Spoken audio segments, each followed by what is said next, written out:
கவிழ்ப்பது முருகர் கையில் இல்லை, உங்கள் கையில் இருக்கிறது, மத்திய அரசாங்கத்தின் கையில் இருக்கிறது.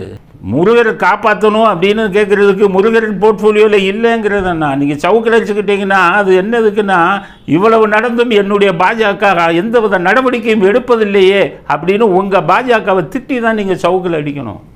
செருப்பு போடாமல் போகிறீங்கன்னா அது உங்கள் நீங்கள் இவங்களை திமுகவை எதிர்த்து நான் சொல்ல மாட்டேன், உங்கள் பாஜக தலைமையை எதிர்த்து தான் நீங்கள் இந்த போராட்டத்தை நடத்தணும். எதுக்கு சொல்கிறேன்னு கேட்டிங்கன்னா, அவர்களை டிஸ்மிஸ் பண்ணணும். நான் வழி சொல்கிறேன், உங்கள் பாஜகட்ட சொல்லி நடத்துங்க, டிஸ்மிஸ் பண்ணுங்கன்னு சொல்கிறத விட லட்டு மாதிரி உங்கள் கையில் எது இருக்க ஆதாரம்? நான் அண்ணாமலைக்கு சொல்கிறது, ஈடிக்கு போங்க, அமலாக்கத்துறையிட்ட இவர்கள் துபாயில் நோபல் ஸ்டீல் பிரைவேட் லிமிடெட்னு கம்பெனி ஆரம்பிச்சிருக்காங்க. அதுக்கான இதை நீங்களே முதல் இதில் கொடுத்தீங்க. அதில் இயக்குனராக இருந்தவர் உதயநிதி ராஜினாமா பண்ணிவிட்டு அன்பில் மகேஷை போட்டிருக்காங்க. குடும்ப கம்பெனி.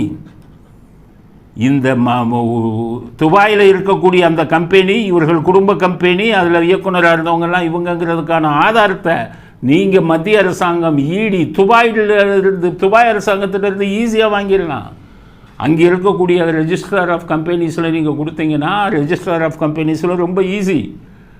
ஈடி போனீங்கன்னா ஒரு வாரத்தில் எடுத்துடலாம். இந்த கம்பெனி இங்கே இருக்குது, இதில் இவங்க தான் இயக்குனர்கள், இவங்க குடும்ப கம்பெனிங்கிறதுக்கு ஆதாரத்தை எடுங்க. அதுக்கடுத்தது ஸ்டாலின் புரிதல் ஒப்பந்தம் கையெழுத்து போட்டார். 1000 கோடிக்கு அந்த நோபல் ஸ்டீல் பிரைவேட் லிமிட்டடோட போட்டிருக்காரு. அந்த இது ரெண்டையும் வச்சிங்கன்னா எல்லாத்தையும் அரெஸ்ட் பண்ணி உள்ளே போட்டுடலாம். ஆட்சி தானாக வந்துருமே.